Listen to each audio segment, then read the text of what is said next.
ګرانو لیدونکو السلام علیکم ورحمت الله وبرکاته. زه مصطفی نصر یو ځل بیا ستاسو په درانه چوپړ کې حاضر یم. نننۍ ویډیو کې زه غواړم تاسو سره په زوم باندې خبرې وکړم چې زوم څه شی ده، څنګه کار کوي، موږ او تاسې ترې څه استفاده اخیستلی شو. نو ټولو نه مخکې زه به تاسو ته ووایم چې زوم یو سافټویر ده او دا موږ آنلاین هم استعمالولی شو او آفلاین نه بلکې دا موږ آنلاین استعمالولی شو. د آنلاین استعمال لپاره دې دپاره موږ زه غواړم دې باره کې ستاسو سره ډسکشن وکړم چې زوم په لنډ الفاظو کې تاسو ته وایم زوم یو سافټویر دا د دې دپاره استعمالو. موسټلی دا که استادان اوسي هغه غواړي چې خپلو شاګردانو ته آنلاین درس ورکړي نو هغه د څه استفاده اخیستلی شي، هغه د زوم سافټویر په ترو باندې کولی شي چې خپلو شاګردانو ته درس ورکړي. او شاګردان څه شي کولی شي د دې سافټویر نه شاګردان څه استفاده اخیستلی شي.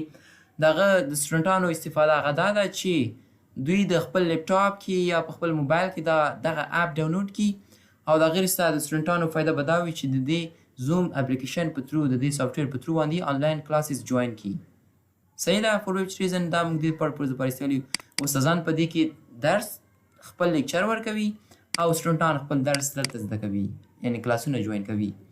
دې کې دا معلومات منشن کړی ده ما چې دې کې ته د 100 سټوډنټانو دپاره په اټ ا ټایم کې کلاس اخیستلی شي او د 100 منټو دپاره د 40 منټو دپاره. فور پیډ یو کین ټیچ انلیمیټډ سټوډنټس. موږ چې کوم استعمالو هغه به موږ پیډ ورژن نه استعمالو، موږ به چې کوم هغه ټرایل ورژن ده هغه به موږ استعمالو چې هغه کې موږ د 100 سټوډنټانو ته پکې درس ښودلی شو او د 40 منټو دپاره 40 منټو لپاره ته به کې یو جیمیل اکاونټ ساین اپ به وکړي. که 40 منټه پوره شو بیا په 40 منټه بعد بیا بل کلاس سټارټ کا. دا طریقه کار ده. نو دې د ډاونلوډ کولو لپاره موږ په خپل ویب براوزر کې لیکو چې zoom.us او انټر به کلیک کوئ. صحیح ده. چې د هغه وروسته کله په انټر باندې کلیک که نو بیا په څه شي باندې تاسې کلیک کوئ. ښه چې کله هم دې یو صفحې ته تاسو راغلی چې zoom.us انټر بټن باندې کلیک که نو دلته به تاسو خپل یو اکاونټ جوړ کړئ چې ما مخکې نه جوړ کړی ده. ما اکاونټ باندې چې زه کلیک کړم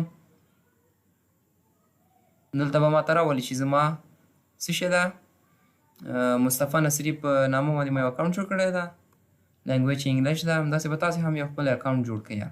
بیا به دلته zoom.us زیاتره چې تاسو که کوم کلاس جوین کوئ په جوین باندې کلیک کړئ چې کله دلته ساین اپ وکړه د ساین اپ نه مخکې تاسو دلته کلاس نشئ جوین کولی. صحیح ده. بیا به داسې ډاونلوډ تاسو ته راځي زوم مارکیټ پلیس ای آی کمپینین همداسې نه، خو موږ به دا ډایرکټ زوم دلته چې کلاس کلیک کړي دا به ډاونلوډ کېږي. صحیح ده. په دې باندې چې کلیک کړه زوم ورک پلیس دا څه کله هم تاسو سره ډاونلوډ شو نو تاسو به راشئ خپل ډیسکټاپ ته او دلته په وینډو بټن باندې کلیک کړئ، دلته ولیکئ چې زوم هم چې کله کلیک کړه د هغې وروسته به تاسو ته زوم اپلیکیشن اوپن شي. صحیح ده. دې ځای ته د دې ویبسایټ ته راغلم مطلب چې په کوم اکاونټ ته غواړئ دلته ساین اپ وکړئ. زه ورته دا خپل اکاونټ سلیکټ کوم، کنټینیو کوم. صحیح ده. بیا به زه اوپن سیټینګ باندې کلیک کوم. داسې یو صفحه موږ سره اوپن شي. بیا زوم ورک پلیس لکه څنګه تاسو ته ما مخکې یادونه وکړه هلته به تاسو کلیک کړئ په صفحه باندې. ګورئ دلته ما مخکې نه اکاونټ جوړ کړی ده نو تاسو به چې کله راغلی که اکاونټ مو جوړ کړی ساین ان به مخکې نه ډایرکټ به ساین ان شئ او که اکاونټ مو نه و جوړ کړی نو تاسو به څه کوئ دلته فرسټ اف آل خپل اکاونټ جوړوئ. که تاسو غواړئ چې یو کلاس دلته واخلئ خپل سټوډنټانو دپاره د کشرانو وروڼو ته خپلو خپلوانو دپاره یو کلاس واخلئ. که هغه ستاسو کلاسز ریلیټډ مطلب تاسو انګلیش ټیچ کوئ، که امازون ټیچ کوئ یا کمپیوټر ریلیټډ کوم سافټویر ټیچ کوئ، همداسې نور څه طریقې یا څه شی ګرافیک ډیزاینینګ ټیچ کوئ هم تاسو نیو میټینګ باندې چې کله کلیک که صحیح ده تاسو به دا انټرفیس تاسو ته اوپن شي.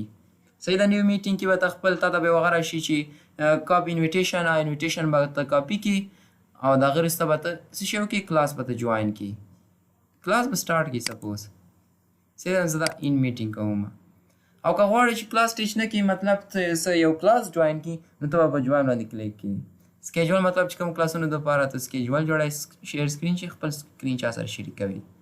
میټینګز زموږ سره ټیم چیټ د مطلب چې کوم سټوډنټانو ته د کلاس واخلي د هغه کوم چیټس دلته چې راځي همدلته ته راتللی کتلی شي چې چا ته میسیج یې کړي دي وایټ بورډز کې مطلب ته نور هم د زوم په باره کې چې څومره کار ده هم دلته کولی شي.